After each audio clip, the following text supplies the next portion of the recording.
Just like every young teenager growing up, I had big dreams to become the next Dangote, right? To make money and be that big boy. That's what you think. You're still on the path. Yeah. But then I got to realize something, that your governments would have an effect on anything you do. So if you don't have the right governance in wherever you are, you'll not be able to become anything you want to become, even if you have the potential. The dedicated Nigerian supporters of Arsenal who were going to church to do Thanksgiving, there were people who were declaring, there were parties celebrating the win, and I'm like, you guys love and support this club this much. This club has not been winning, but you remain steadfast. So why is it difficult for us to channel that kind of love to the clubs we support, to the businesses we invest in, channel it to Nigeria? This is just an opening thought. This season of the Unamplified podcast is supported by the Open Society Foundations. We often ask the question, what kind of leaders do we have? What kind of leaders do we need? What is wrong with our system? What kind of system did we inherit? But today on this episode, we'll be asking a different kind of question. What kind of citizens do we need? What kind of citizens do we need to become? Welcome to the Unamplified podcast. My name is Cynthia Mbamalu, your host. And today we'll be doing one thing: Unmute Africa, loud and unfiltered. As always, I'm not alone. I'm here with my co-host. You already know my name is Queen CY, and we will continue on the lines we need to cross. And on this episode, we will focus on the citizens we need to become. We have two phenomenal guests joining us today. We have Elizabeth Lawani. Elizabeth is an award-winning storyteller and a filmmaker. She brings to life daily human experiences. And also we have Joseph Agama, who is a lead at Creators for Development, and also a Gen Z who is interested about conversations around nations building. Welcome to the Unamplified podcast. Thank you very much. So good to be here. Welcome, Joseph. Welcome, Elizabeth. Thank you. Elizabeth, this your hair is giving me different shades of everything. Like, you came into the studio, I'm like, okay. It's giving the vibe. It's giving the kind of vibes we're looking for. Thank you. And the color is color. For some reason, the color goes with my jacket. Yeah, it does. I think you should give me your jacket. No, I want to say she give me the hair. Wow. Joe, it's good to see you again. I met you, I think last year. During the Gen Z initiative. And I was so interested to see that for some reason, you really love having conversations around nation building. Mm-hmm. And then you were in one meeting and you threw shades at the older generation. And they came, this guy, you're in a meeting with older people, we're talking about electoral reform. That was how he caught my attention. And it's like, we Gen Zs, what we used to do. And then he said, like, you older people, you don't. And everyone looked at him like, guy, you're just how many minutes old? We've been here. Yeah, you like to cause a good kind of trouble. Yeah, I do. And I get that a lot. Whenever I go out and I'm having conversations and then you start talking about politics, governance, civic stuff, and I just throw my input into it, everybody's like, wait a second, this guy, how old are you? What do you know? And I'm like, I don't understand that some of my mates who are doing more crazy stuff, this is not rocket science, and there are people who are my age doing stuff in that part. So why can I not have conversations around this? And then they begin to hear me out, and when they hear me out, the story changes actually. Well, I mean, that's why you're here, because we're talking about the citizens we need to become. And this is a general question. Maybe we'll start with you, Elizabeth. Okay. Do Nigerians care about Nigeria? The young Nigerians? I'll say that Nigerians are more interested in Nigerians because, first, Nigerians are nice people, right? And there are a lot of problems that we've seen Nigerians help each other with, even online. Internet has made it easier. Sometimes we have like a lot of people trying to fight for the country. On one hand, there is this love for Nigerians from a fellow Nigeria. And on the other hand, it's just like you promising me. I remember while I was growing up, my dad would tell me, I'll buy you a bicycle if you get first position. And when I get first position, I'll not see the bicycle.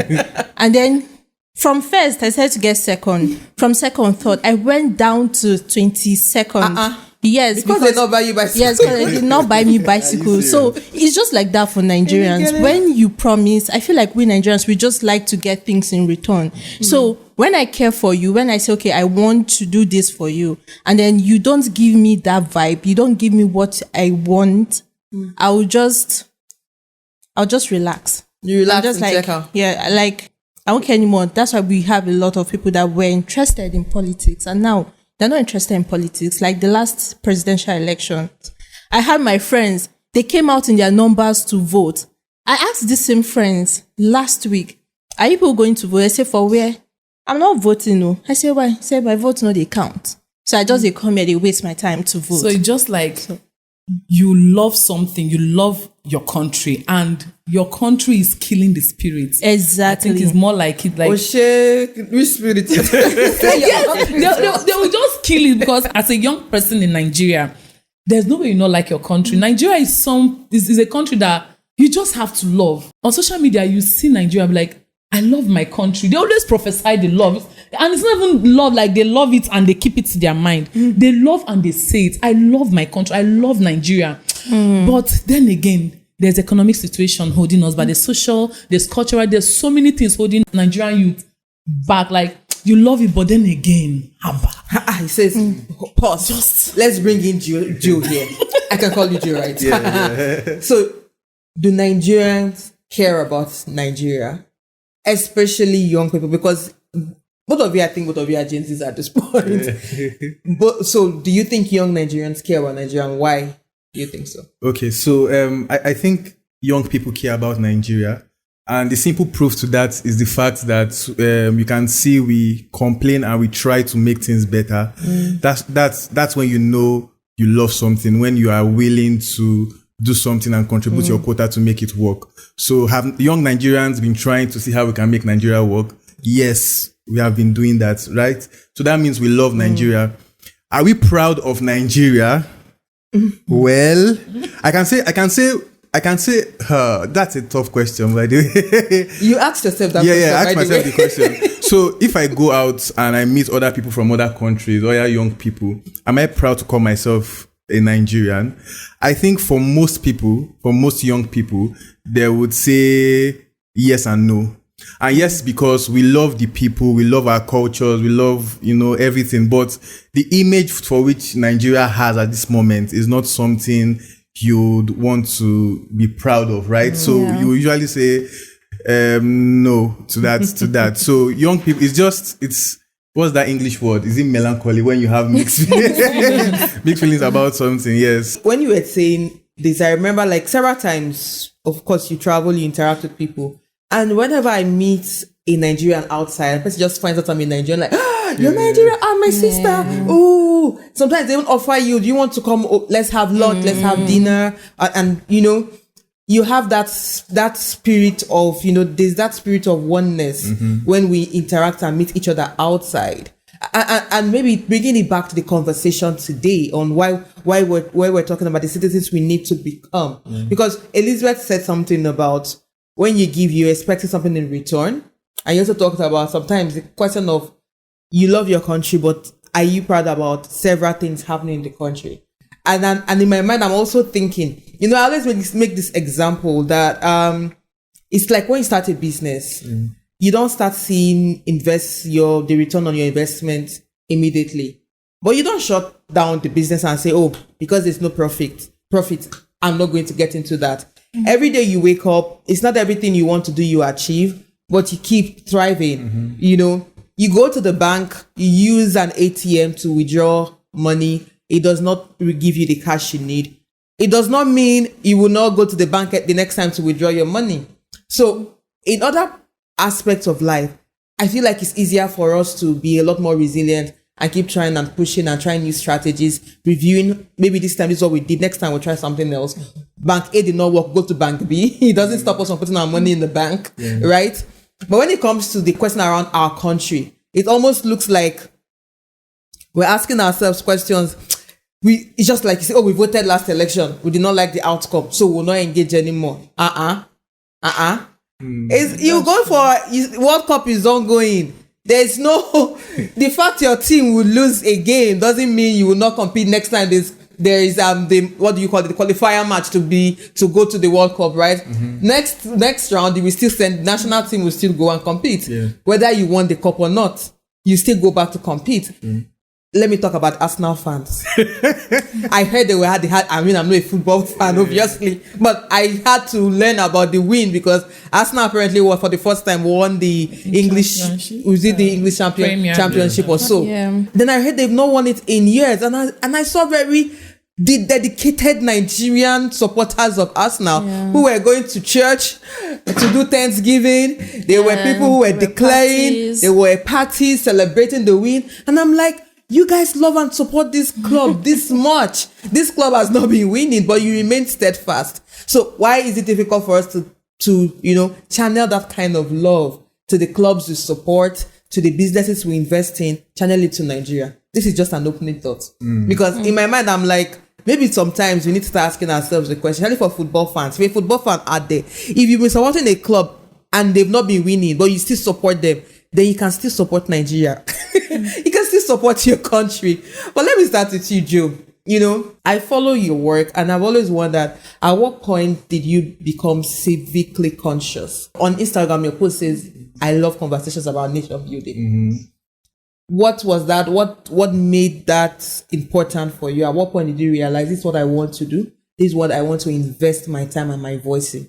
Okay. So, just like every young teenager growing up, I had big dreams to become the next Dangote, right? To make money and be that big boy. That's what you think. You're still on the path. Yeah. Who knows? 20 years time now, we'll be celebrating billionaires in Africa. Yes. Right. Yeah. So, but then I got to realize something, that your governments would have an effect on anything you do. So if you don't have the right governance in wherever you are, you'll not be able to become anything you want to become, even if you have the potential. Exactly. In fact, I saw something beautiful by a very popular politician recently where he said that if Steve Jobs or Mark Zuckerberg were Nigerians, they would not be what they are.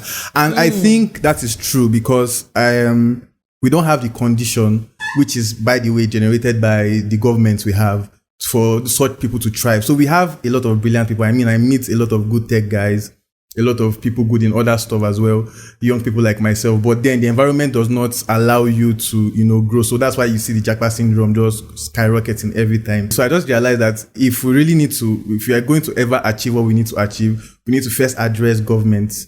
And if you can get government right, if you can get governance right, get the right policies, get people to have regards for rule of law and all of that, then every other thing will naturally begin to fall into place. And that's why I'm very passionate about doing this and also mobilizing other young people to say, hey guys, we'll continue trying and it will not work if governance is not right. So let's put our heads together and see how we can make government right. And then every other thing will fall into place. I like that point you made of let's get the government right and every other thing will get into place. And that brings me to the question I want to ask Elizabeth. How do you think young people in Nigeria view their citizenship? Do you think there's enough awareness of young people taking their power as citizens of Nigeria? Yes, I would say yes. There are a lot of awareness now, like a lot of young people are interested in politics.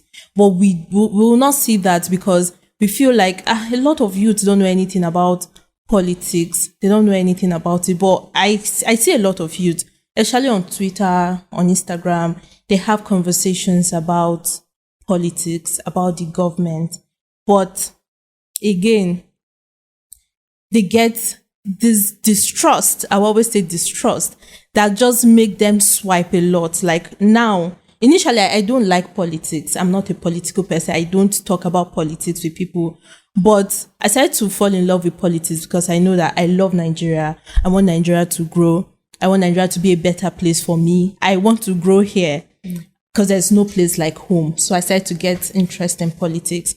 But again, it is so hard to get those youth now because I would say, I don't know if I can say this, but I'll say that the government we've lost our trust in the government. A lot of things are happening. A lot is depressing. It is depressing. So it's just two ways. It's just two ways. It's uneven. I'll say yes, they are aware of their power. Of their power, but again, but they don't want to use it. They don't want to use it because it's tiring. It's tiring. It's tiring. Okay, so there is an awareness of the power. There is. But the question is, it's tiring. Mm-hmm. It is. So can we say that Gen Zs are not resilient? What? Gen Z, in my opinion, is the most resilient generation that Gen Zs are the most resilient, but you're the ones checking out the most. No, we are not checking. We are. Whenever you are doing something, and that's what I think the millennials and even baby boomers and the rest fail to understand is that if you are trying a particular method for so long and it's not working, the right thing for you to do is to look for other ways to go about it. So like they say, foolishness is doing something over and over again and expecting a different result. Mm-hmm. So when Gen Zs back out from doing a particular thing, it's because they have realized that this method is not working. But then you people term it as we not being resilient, right? But we are the most resilient generation. We just experiment different ways to get things done. Okay, so your scientists experiment. So you think you are resilient? We are actually, because I would tell you for real that with everything that the government has, in fact, with everything going on now in Nigeria, we still have a lot of Gen Zs online fighting for good governance, like they're even protesting. Yeah. We have a lot of youth doing that. But if I want to protest, like I used to say, I feel like protest and tear gas have something in common. Yeah. Mm-hmm. So once I'm going out to protest, I know that this is going to happen. I will not go, or I'll prepare myself to want to do that. So it's just. Protest and tear gas have something in common. It shouldn't actually be so. What has happened is we've just had and it's not just in Nigeria situation. We follow protests happening in different parts of the continent. Mm-hmm. In Kenya, protests in Morocco, in Madagascar, Tanzania. And people were attacked by security officials with tear gas and what have you. And so we see that happening. So when you said there's something common between tear gas and protest, it just made me laugh. This is a reality, but this is not peculiar to Nigeria, not peculiar to even the continent. Because if you follow protests in different parts of the world, a lot of times you're increasingly having government that do not want people to question them. But we tell them that that's not a democracy. And so let's bring the question around citizens and the quality of citizenship. And so for me, if you think about how the system is, it's easier to complain, it's easier to demand accountability, to question leadership. But do you think, and Joseph, I'll pull you in, do you think as citizens we're holding ourselves accountable? So we say young people are the leaders of today and tomorrow.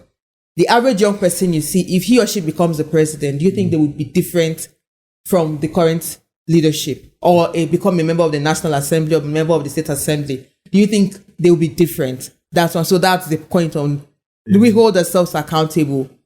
Have we normalized bad behavior as citizens? In the sense that if I'm benefiting from this, I won't question it. But the moment I'm not benefiting from it, then I start to question it. And so bad behavior is relative. It's based on who is benefiting and who is not benefiting. What do you think about that? Yes, so I ran a poll last month on Instagram. Yeah. And I asked the question, and most of my audience are Gen Zs like myself. And I said, do you think that Gen Zs are any different from the previous generation that ever existed before us? So 47% of the respondents on that poll said that we are not different. That we are like, in fact, some of the comments said that we are even worse than. And this is Gen Z talking, right? This is Gen Z talking. 40% said that we are different. 3% said sometimes we are different, sometimes we are not. So we are here and there. So if you follow that poll I did, that shows you that more Gen Zs think that we are not different from the previous generation.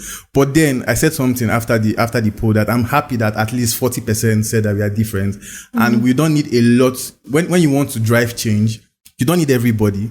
You just need a good number of people, and I think 40%, if that is the general number of young people, if 40% are different and have a different mindset from what we have now, then we can drive massive change in Nigeria and just make things get better.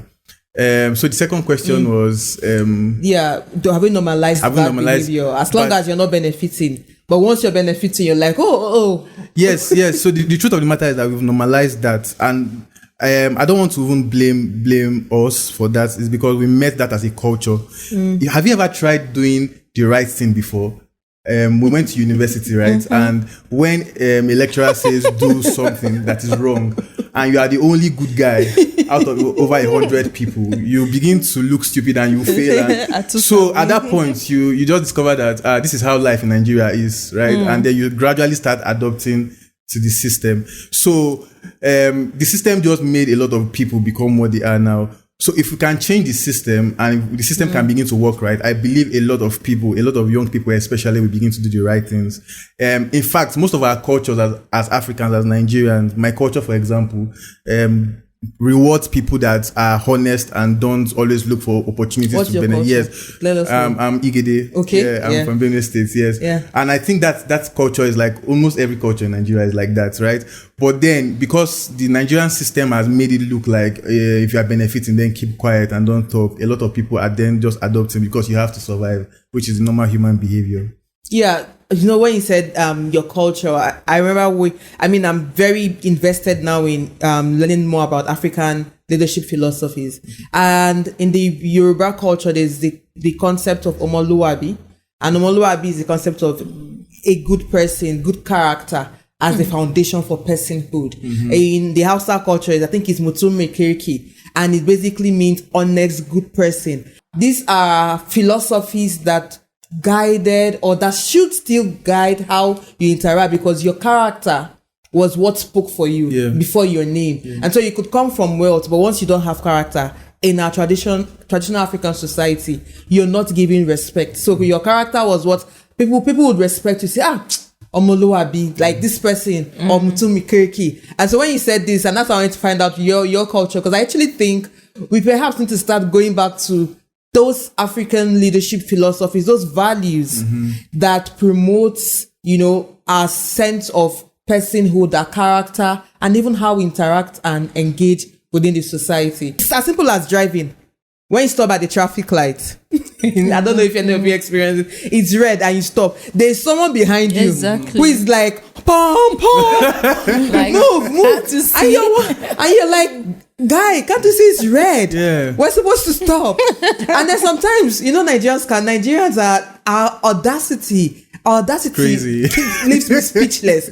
There's one, he literally drove past me and he just gave me the hand, like I'm like, for what? For doing the right thing. For doing the right thing. In his mind, he just insulted me like you must be a very silly child for you to stop at this traffic. You can't see there's nobody here. But then if he goes in front and they stop him, let's say road safety for instance, stop him and finds him, he'll come tomorrow and say, Nigerians, they wanted to, but you were the one that first broke the law. So anyways, it just got me thinking around this whole concept of good character, because I think that's one of the things that is lacking. A lot of times we've traded good character for benefits. As long as I'm seen and people are accepting me, I'm fine with that. And even now, we even celebrate people that don't have character. Yes. Yeah. We celebrate them. They are the ones we make heroes.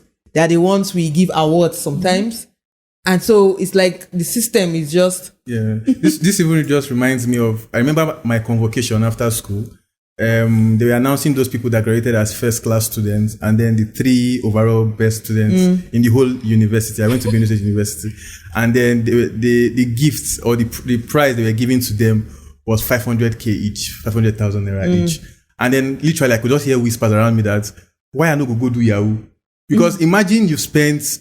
I was supposed to do 4 years in school, but because of strike, ASU strike, I did almost 7 years. So imagine you spend that, and I didn't spill. So imagine you have 7 years of your life dedicated to doing something, and then you came out the best, and the system just rewards you with 500k, which at this time, people might say you are ungrateful for the government doing that. But then we see that somebody just goes to do something stupid, and then the reward they give to them is like tens of millions and all of that. So does that even want to make young people do things that are valuable or will improve society? So that's why most times when young people start complaining, the older generation starts saying that you people are not doing the right thing. I'm like, you people don't understand them. You are not rewarding the good behaviors or doing the right thing. So why should they even want to keep up with that? So the system has to be corrected, and then you see everybody fall into line. Anyway, that's just the truth, because it's even so stupid that you just someone that just did something that is unreasonable, we get a higher reward than you with your whole intelligence. You are getting that's the whole something. Olodo uprising. That's the whole Olodo uprising. Yeah, the Olodo uprising. I've been following the debate. We've heard from Joe, and I'm wondering, Elizabeth, do you think we've normalized bad behavior? One. And then the second part is, do we hold ourselves accountable, especially as young Nigerians? Now, I'm obviously I'm proudly millennial, even though I tell people I have Gen Z mindset sometimes, because I think we need to all learn from each other. Yeah. But do you think that even within the youth generation that we hold each other accountable, or have we also made it, have we just normalized bad behavior? So I think first, Nigerians have a way of always blaming the government. I don't know if you've seen things online where people will say, I don't defat, or Tinubu must go. My hair is cut out, Tinubu must go. And I'm like, everything now, Tinubu must go. Like, calm down. Have you held yourself accountable? Because we are also wicked people. I'm not even going to lie, because number one, let's talk about, we have normalized scamming people online. How do we expect a better Nigeria? A better Nigerian when we ourselves, we are not helping the government. You're talking about the traffic light. Imagine that everybody respects the traffic light. Yes. We'll have we'll not be going through this whole traffic and all of those road problems. Accidents will be limited. Exactly. I think I know when Gary, 1 cup was 10 naira. Ever since I think it went up. And ever since then, Gary never went back to 10 naira again. And it's just we. I just think it's we, not the government. So we don't hold ourselves accountable for our own mistakes. We are always quick to say, government, this one, that one. The other day, somebody was talking about how we have insecurities in Plateau State, and somebody was saying, okay, now you're calling Tinubu. What do you want Tinubu to do? What happened to the governor of the state? So we have normalized everything in Nigeria. That's the truth. And to even think that most Nigerians don't even know their leaders. They don't even know the local government. They don't know. They don't even know the person that is in charge of this or this. They don't know the offices they're supposed to go and knock. And they don't even want to stand up and go for it. They don't want to stand up and go and demand accountability from these people. Exactly. Even if they know the people. They are looking for the first person to go. Exactly. So, and it's very, very sad. I feel like Nigeria will be a better place when we stop giving the blames to the government alone. It should be a universal accountability and not blaming one person for this. Like, let's try. It's not just one person. When we have a leader, we try to help the leader so that the country can be better. The leader cannot come and do everything for us. So Joe is smiling like he's having. Well, so let me, because I've spoken to a lot of young people, so maybe this is not even speaking for myself, but let me play devil's advocate now. You say we should not blame the government. You said not always, not all the time. Not all the time, but I think most young people, and please, if you agree with me, put in the comment section. Most young people would say that we are supposed to blame the government most times, because we are trying to survive, right? And once you have done everything you are supposed to do, you went to school, got good grades, did all the right things, and then the system does not just allow you to work, what else would you do? They just naturally look for ways to survive. So I've personally I did something sometime 2 years ago, where I looked for about 10 guys that were Yahoo guys. I didn't reveal their identities, and I just spoke to them. They did internet fraud for people that asked me what is Yahoo. And I just spoke to them that when was that time when you said that I'm going to go into internet fraud? And all of them literally had that turning point for them when things were just so bad that they could not stand, they could not continue holding up to their moral values anymore because they had to survive. So I'm telling you that most young Nigerians think that if the system starts working, they would stop blaming the government for most things. Their hands are tied. Our hands are tied. So in that aspect, I think don't blame young people for always blaming the government, right? Elizabeth, I really think that there are little things that we can do to help the government for a better Nigeria. I just spoke about the traffic issue now. It won't take you seconds for you to wait for the green light. Yeah. It won't take you it will take you it will take you anything to wait. But instead, we rush. Then we complain about dirty roads. The first people to throw dirt on the road are we, the Nigerians ourselves, and we say the road is smelling. Yes. There are just those little things we can do, but we are not doing it. Okay, can I ask you a question? Yes. If a Nigerian, and I believe some of us here have traveled outside, if a Nigerian goes to a US, for example, do they try to beat traffic?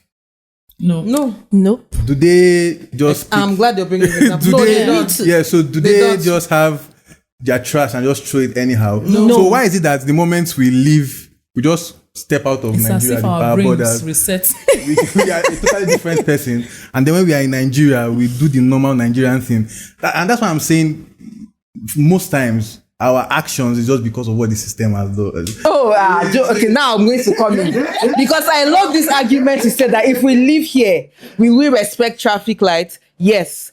If we leave Nigeria, but so now the thing is, like how they say the challenge we have, and that's the point I loved when Elizabeth brought it in, and I agree with some things she said. The system itself is flawed. It has its own challenges. However, are there things that we as a people can do? The reason you would not throw trash outside is because you think if you do that, one, you're going to be looked at like a mad person because people will look at you first like, are you okay? What's wrong with you? You must be very disgusting as a human being to do this. The reason you don't break traffic light because you also know that as you break the traffic lights, there's someone there to arrest you. Sometimes before you get home, your ticket is there, you're fined, and you don't need to, no one is there to question, because you were sick or something. They were arraigned you in court first, right? Yeah. Or you paid the fine for breaching the traffic rules. Now here, we have the system that says traffic light, green, go, red, stop, amber, get ready to move. Yeah. But we still break the traffic light. Sometimes you have traffic wardens where you don't have traffic light. Sometimes they are there to stop, to control. You will see people that will still breach them, and we saw them on time say leave, even when the guy is in the middle stopping, but they wouldn't try that outside. And I know you'd say, the system, but if we all start stopping, then the next time, imagine if everyone starts stopping at the traffic light when it says stop. What happens is the one person that will pass will feel guilty for passing, so they start to stop. And then when they stop, because these days, most time they just, in fact, now, you don't even explain to them, they just charge you just pay. Yeah. Sometimes, I know sometimes you can beg them and they will give you, but now they are being very strict. Once they catch you, you will just pay your money. You just go, now they even make it stressful for you. No, there was someone that told me they even take you for psychoanalysis. I don't know if they still do that. Yes, they're making it strict now, but people don't even know. They're trying to make it strict now. But the question is it not the same Nigerians that stepped out? So is the problem that the system for this example is not working, or that we the people have decided to abuse the system because we know that we can't hear, but outside we are afraid to abuse the system. So that's the simple point I'm trying to draw in. I think from his own point, let me just be in the middle. Be in the middle.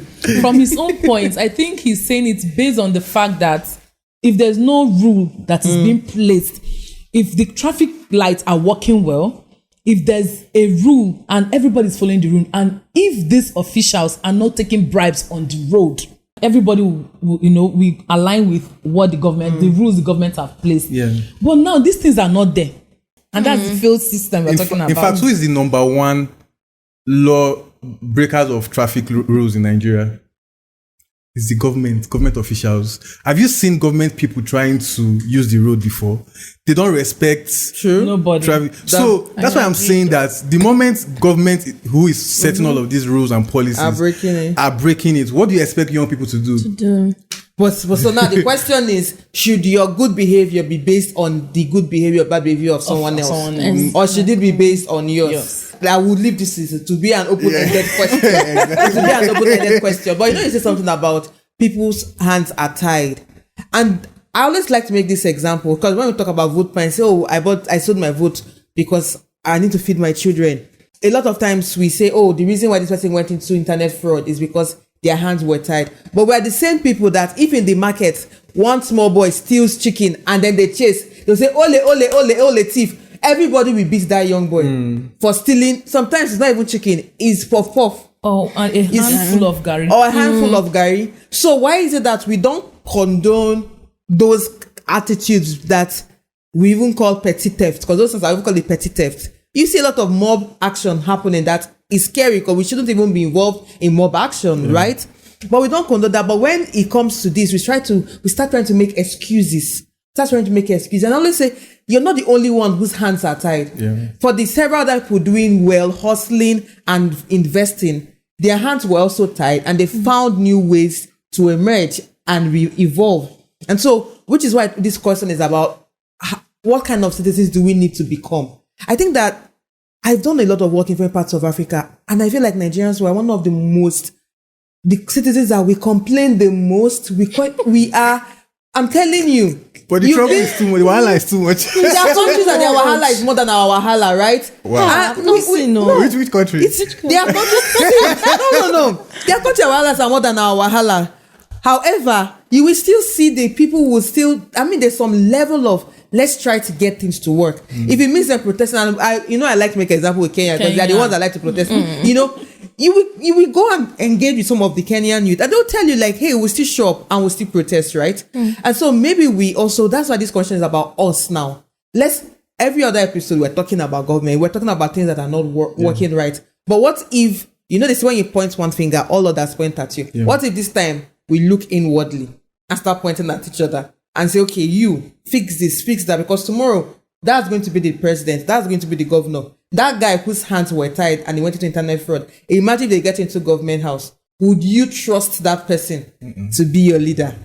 Would you? No, exactly. And so, I mean, we've been talking about that level of accountability. And maybe I'll bring in another question on this national cake, because we've gotten to the point around everyone's talking about national cake. When we get it, we'll take our own cut, the proverbial national cake. Is there still national cake remaining? Elizabeth or Joe, any one of you? Do you think there's still national cake remaining? Or is this national cake even existing? I don't think so. I don't think there's anything like national. Maybe, because I have not seen anyone. No.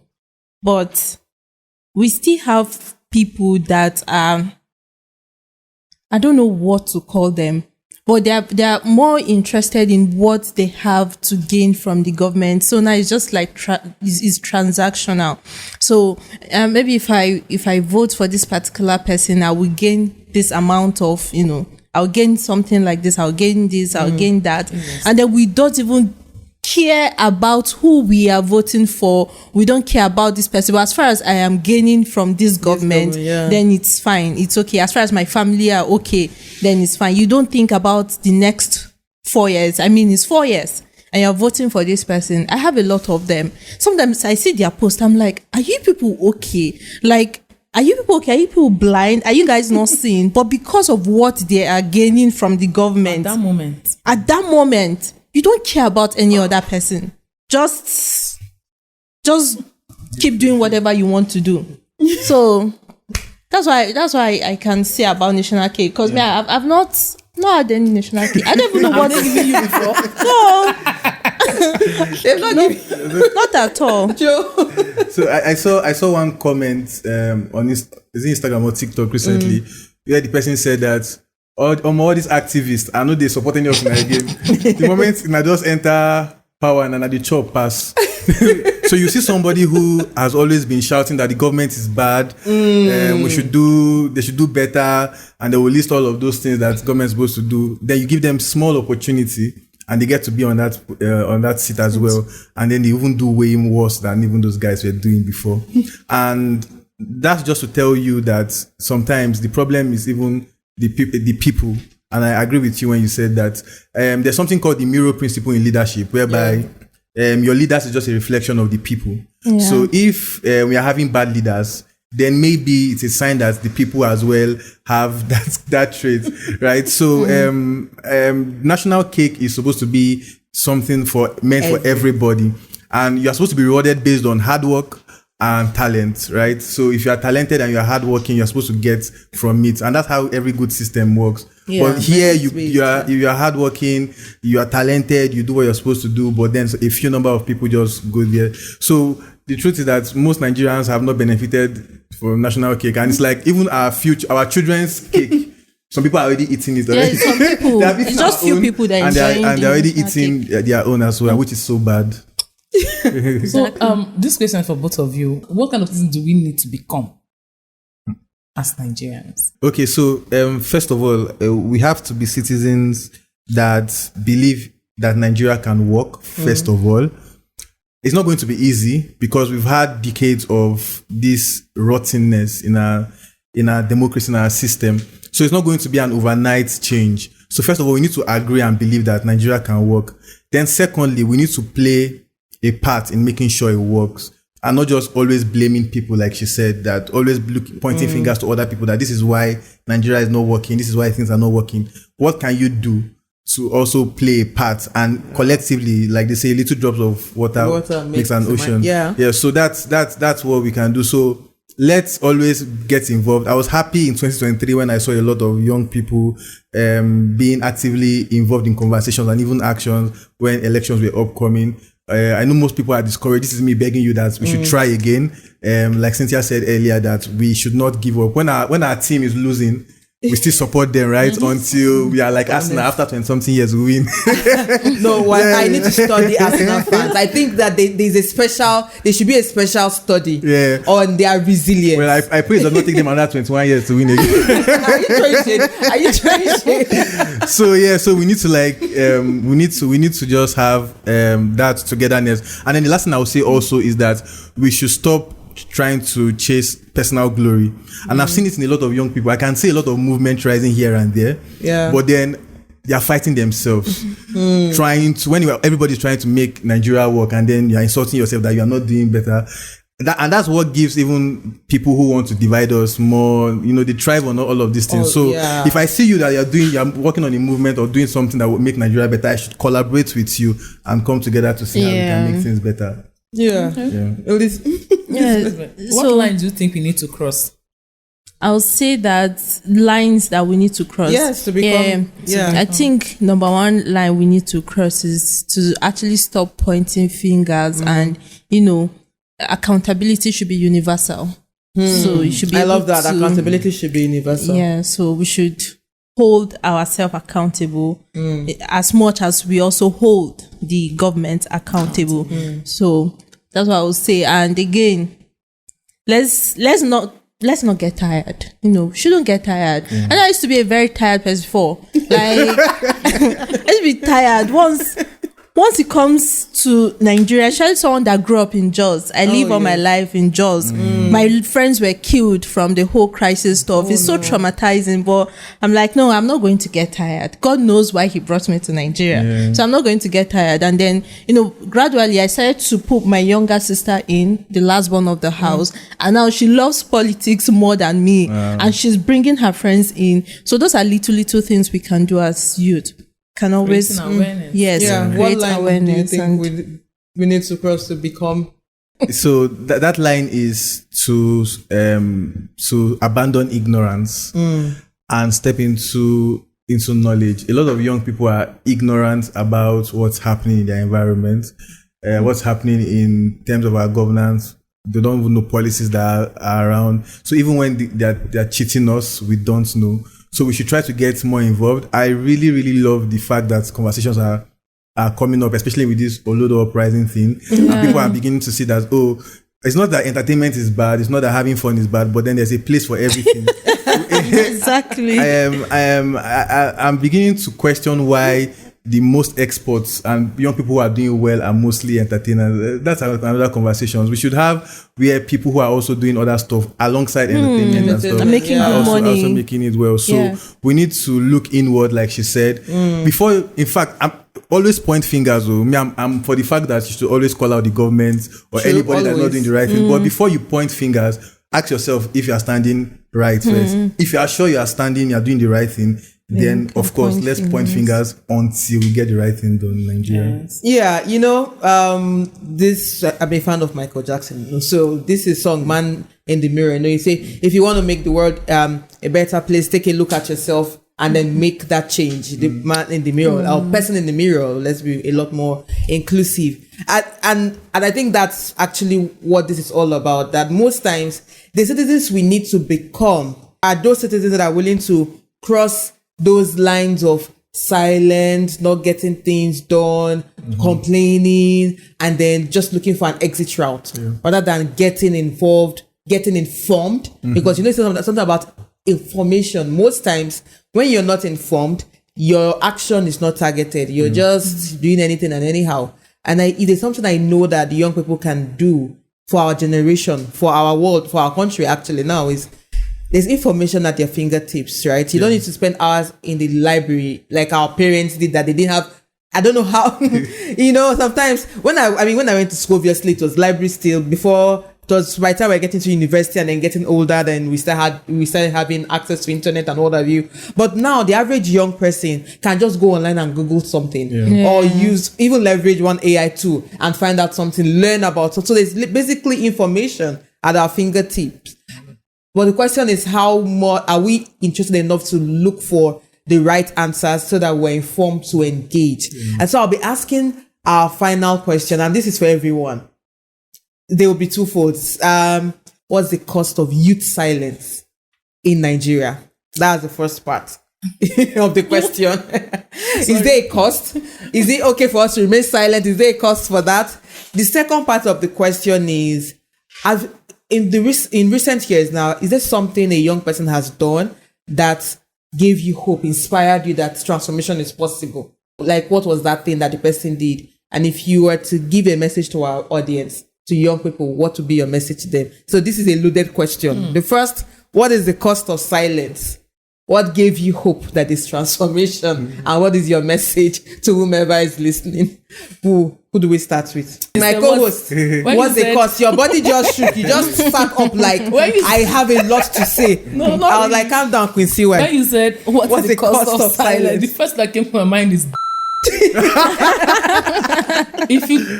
because young people, we are so scared. It's not that we don't know what to say or we don't want to speak up, but most of us are just scared of speaking up.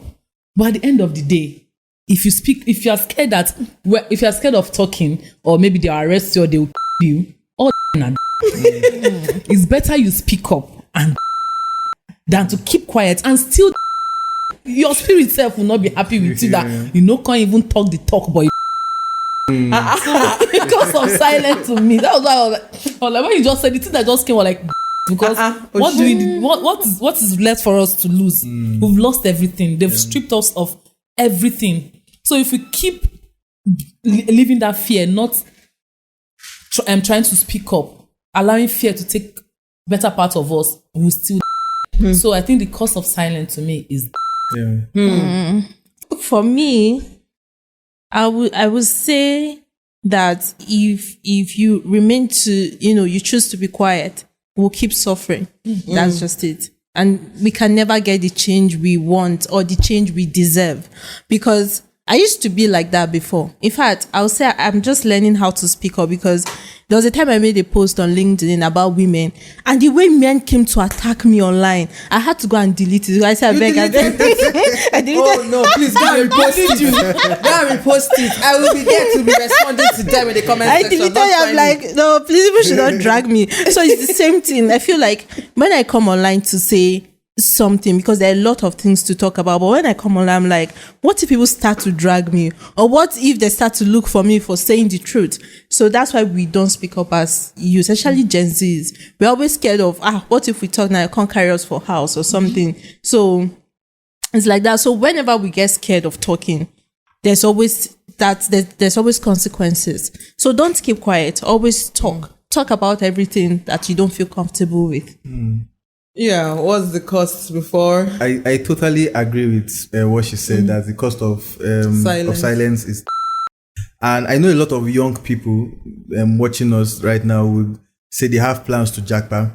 But then if you've studied a lot, you realize that the reason why a lot of Western countries, or the first world countries like we call them, some people don't like using that word, why they accept Africans coming in is because they have value. Africans have or Nigerians have the value that they provide to them. So the moment we fulfill that, there will be a time when they will say, hey, you know what, just step back. This is an example that makes me sad because it's a fellow African country, but you can see what's happening in South Africa right now where they are saying, go back to your country. So if you're not careful, if all of us keep saying, let's go out there, they will push us back and say, go and fix your country. Go home. And then when we come back and things are not working well, what will be the results? Like you said, right? So we have no other choice than, that's why I said I've not been trying to jackpot. I've not been applying for stores because I'm like, it's either we get it right or we get it right. And I also mobilize other young people like myself to make things work in Nigeria. So the cost of silence is so do we want to, or do we want to make things work for ourselves, for our families, for generations to come? And then the hope part, what something a young person did that gave you hope that this drug transformation is possible, and then your message to every young person listening. So this is going to maybe be weird, but one of the things that inspired me, especially recently, was EndSARS in 2020. In fact, there's a story that came out, was it this week here, of a young boy. I think he went out that day. He was a university student. He went out and he was, I think, interning in a media organization, so he was recording, and then he was killed. And it was just this week that they discovered that his DNA actually matched. So the parents just realized that it was their son that's been in the. So if I just think about young people that have, and not just only EndSARS, we have other cases where young people have lost their lives because of trying to get Nigeria to work. I'm like, if we don't continue from where they stopped and get things to work, then their would be in vain. So if I think of all of these things, I'm like, you know what, we just have to get it to work. I will not allow the blood of my brothers and sisters who would have turned out to be great people, and because they wanted a better Nigeria for us, and they lost their lives. So we need to make their lives count. My message to every young person is that get involved. We can make change. I used to say something, that how many politicians do we have in Nigeria compared to normal citizens? We are way more than that. True. Right? So if we come out in our numbers with one voice, we speak up, and beyond even speaking up, look for strategic ways we can make things work. Nigeria will definitely work, and powers that be will bow. So let's not give up. Let's be like Arsenal and make sure that we get Nigeria to work. And we will. I promise you, in the future, we'll talk about this time when I told you this and Nigeria actually becomes great. Okay, Joseph. Yeah. Oh, I forgot. Yeah. Oh, dreamer. I see that. You know, Elizabeth. So I would say I love when people use, because I'm a storyteller. So I love when people use stories to talk about, you know, very important issues in the country. And there's this girl, I really don't know her name. She's always making posts about stuff, you know, how difficult it is to get to work and all of that. I know there was a time that she has been making that post for a long time, talking about how she goes to a 9-to-5 job and getting the bus and all of that. And I think the government were able to do something about those buses. So that's something that we should see more often. If you're a storyteller, don't say that you cannot change the country because you're a filmmaker or you're a storyteller. There are ways for you to actually do something. There is always a way. Don't say because you are a banker, you cannot change the country. You can always change the country. My message is, don't get tired at all. Don't get tired. Let's keep pushing. Yeah. Politics is interesting. Talking about politics, you know, trying to make a change in the country is interesting. Honestly, it's interesting. Or you don't want to be fella. You don't want to be talked about. As I want to. So you should come outside and talk about, you know, talk to somebody about politics. Talk to them. It's very interesting. And also, don't fry akara. Let's not go there. Please, this akara thing, I'm not even sure. You know, I'm so, my gosh, I'm so disconnected from social media. I saw someone talking now. Someone told me about don't fry akara. I was now wondering what's the connection of that. Apparently, there's something about akara. Yeah. The first lady was giving a speech, and she was like, young people, you have to engage us. Not just young people. Nigerians, you have to engage yourself on to become better, to make money and all that. Examples. You can be frying akara, corn, and you know, it went viral. But to me, I would say one thing I really have hope is just like what you said.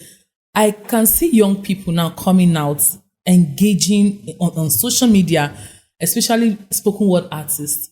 There's some posts like yesterday. I was just seeing several posts of young people speaking up, talking about the ills of the country. I think it was this year, I mean last year, where they said 30 days challenge. Or talking about the government this year. Rant challenge. That was last year. It's really that really went viral, and I like the fact that young people now are becoming aware. My message to them is, don't stop. Equip yourself more. Learn more about your rights and your power as a citizen, so that when you're speaking with confidence, and you enter rooms you will not think you can enter, because you've equipped yourself with those tools that you need to speak. You speak, and you'll be heard. Because for sure, they will listen to you. So that's just the thing. Wow, I'm just speechless. Just listen to every one of you, because you said very important things about how fixing the country. Because you could go to wherever you go to, and then one day they'll remind you that, hey, you're a foreigner here. Go back to where you came from. Go back. Go back, And then I see some of these conversations online. Actually, now the world is becoming increasingly hostile to even immigrants, not just in different parts of the world. And you see the plight of especially Nigerians who have worked hard, invested where they are, and then they are treated like strangers where they have worked and invested in. And this recently I've been more interested in how do we get Nigeria to work, because if we fix the country, more citizens will want to stay back. It's hurtful to see my fellow brothers and sisters facing, torture and abuse and inhumane treatment in other parts of the world. And what is happening in South Africa obviously is really sad, because to think that your brother, your sister, there are reports of people who were killed, lynched in different parts of the country, and you still do not have the kind of response, government-wise protection for non-South Africans who are faced with this threat. We have citizens being evacuated. The question is, a lot of them evacuated. How would they even find because you've built your life somewhere else. Now you're coming back. It's almost like you're starting from scratch. And so if anything, if we must learn anything from this episode, this is the time to fix our country, because there's no safe haven anywhere. So we have to fix the country here, get it working, especially for the young ones. You said hope we've not eaten the food for our children. We have to ensure that there is something that those coming after us can actually benefit and build on. And Elizabeth, you said you threw a lot of gem on universal accountability, on the need for every one of us to actually start to take action. I love that point, because if everyone becomes conscious, the government even becomes scared to get things to do the wrong thing. A lot of times politicians thrive in our ignorance and in our complicity.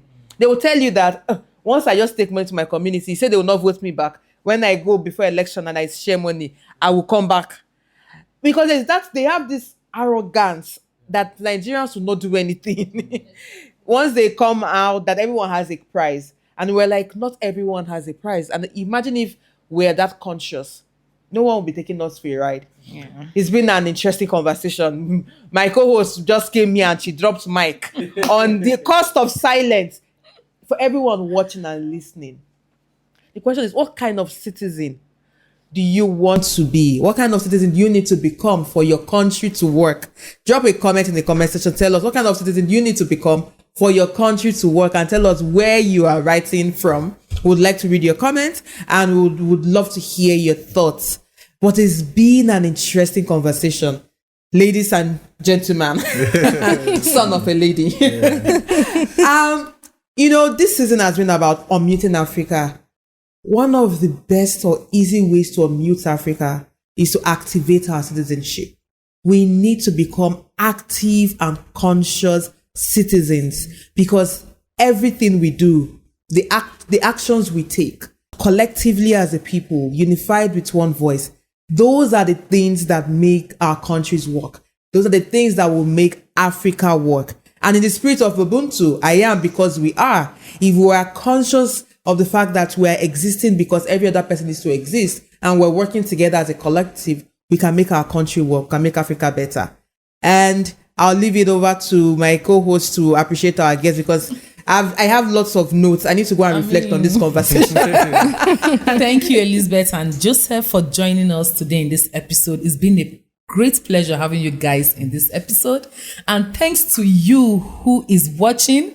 Don't forget to keep a date with us as we unmute Africa loud and unfiltered. Yes, and see that subscribe button. Don't forget to subscribe, like, share, and drop a comment. We always love to read from you. And keep a date with us on the Unamplified podcast. Ladies and son of a lady. Yeah. We always end with a cheers to Africa. And we say, when you're on, you're amplified. Cheers to Africa. Yes. Cheers.